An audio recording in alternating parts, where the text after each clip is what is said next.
Hello guys. Welcome to my channel, Jura Tempest Federation. To quick warning, this video contains spoilers for the novels as extra web novel. This video continuation of the previous video preparing for future. If you have not watched it yet, then please watch the link in the description below. But before we proceed further, please like, subscribe to my channel, and hit the notification bell for further updates. I came to a steakhouse with Evandel. It was supposedly a famous restaurant, and as expected, it was jam-packed with people. I'll help you with your order. Ah, yes, can we have 8 steaks in the most expensive order? Yes? The waiter tilted his head. Evandel and I could easily finish 8 dishes. 3 for me, 5 for Evandel. 8? Yes, and all in medium please. Yes.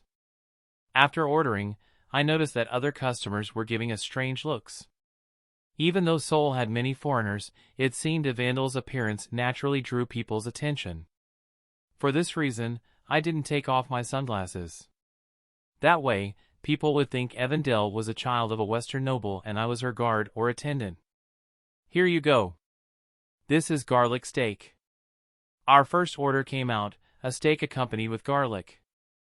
Evandel's eyes glistened at the steak's savory smell and appetizing plating. I cut the steak in bite-sized chunks and gave it to Evandel. Evandel's hands trembled in excitement as she stabbed her fork into one. Then, a piece of steak entered her mouth.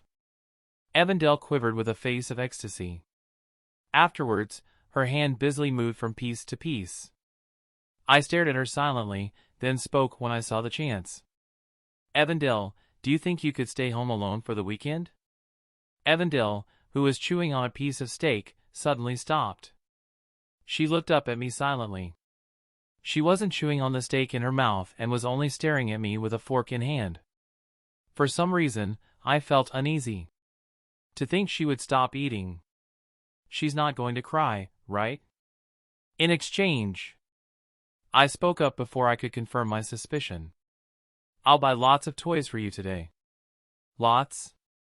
Yes, lots.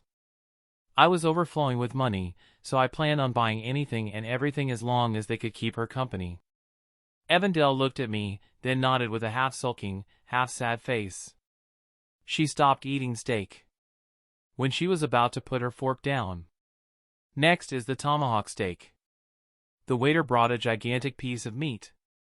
It had an overwhelming size that was just as big as Evandel's head. Yoo-ho! What's this?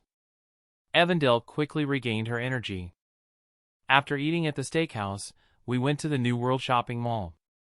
At first, I planned to take her to the floor selling toys. However, Evandel fixed her attention on a strange place. Evandel stared at this place silently and didn't respond to me calling her. What caught her attention was a pet store on the first floor and a white cat sitting in a glass cage. In a daze, Evandel exchanged looks with the cat. I also turned my attention to the pet store.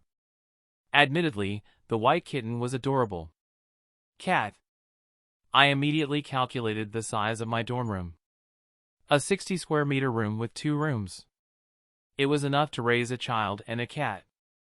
And well, I've always wanted a dog or a cat as well. Hajin, Hajin. After staring at the cat for a long time, Evandel pulled on my sleeve. It was easy to tell what her intention was. I want to play with Hajin. Evandel pointed at the cat with her finger. She had even given the cat a name. Hajin? You mean that cat? Evandel replied with a bright smile. I glanced at the cat. Meow. When our eyes met, the cat raised its tail and meowed. I couldn't help but smile. I went on my knees and got on Evandel's eye level. But Evandel, if we raise Hajin, what are you going to do about your ghost friends? Ghost friends? Yeah. They might fight. There were 10 or so animals that Evandel made. Evandel fell in thought at my words, then spoke resolutely. I'll make sure they don't fight. Really? Then, promise. I raised my pinky. Evandel moved her hand clumsily and promised me. I rubbed Evandel's squishy cheeks with my fingers and got up. Then, I went into the pet store and asked the employee. "Hello, how much is that cat?" 2 days later, Friday 5 p.m., end of classes. Before I opened the door and left, I looked back. "Hang on, you, why did you bite this? Do you want me to scold you?" Evandel was training our new cat with a stern face. I wondered if it was possible to train a cat, but that cat cost 6 million won. It would only make sense for it to understand a few human words. In fact, it wouldn't be strange if it could talk. "Evandel, I'll be back soon, so have fun with Haeyoung, okay?" "We're not having fun." Evandel corrected me with a glaring look. Right, don't scold it too much." "I'm going." Evandel didn't pay much attention to me and only focused her attention on Haeyoung. I felt a bit disappointed, but I also felt relieved. I left the dorm relaxed. My first destination was Cube's portal station. To Seoul. Yes, Cadet Kim Hajin, confirmed. After arriving in Seoul, I took the portal connecting Seoul to Torino. To take an international portal, you needed a passport and a form of identification.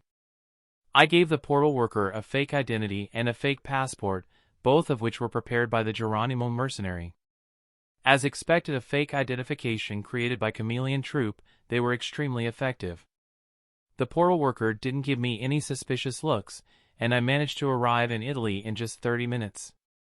Interesting. Southern Torino looked completely unfamiliar. It was to be expected since it was a foreign country, and even in reality, Italy was a rather special country. The reason for it was obviously the existence of the mafia. Italy's government were anti-mafia on the surface, but the reality was different. In my setting, Italy's mafia weren't simple organized crime syndicates. They cooperated with the government if a monster outbreak occurred, and a few large mafia families operated publicly, disguised as guilds. In a way, they were freedom seekers operating within the boundary of the law. Of course, there were exceptions every now and then. In any case, the mafia formed their headquarters in Torino and Milano, which was far away from the central government. Important characters of these regions were the Colion family and the Furman brother and sister. The Colion family was the biggest mafia family in Milano and Torino, and the Furman brother and sister were elite soldiers groomed by them. In other words, I was currently on my way to kill a member of the Italy's biggest mafia family. No, this mission could have come from the Colion family itself. After all, my target used his position to sully the family's reputation. "Little apprentice, over here." When I was stealthily moving to the hotel, someone called me. A lethargic yet deep voice. I turned to the direction of the voice. There, I saw boss. She raised her hand without even a single change in her expression, almost like a child waiting for the traffic light to change. That's it for today, guys. See you in next one. For further more update, please like, share, and subscribe. And do not forget to push notification bell.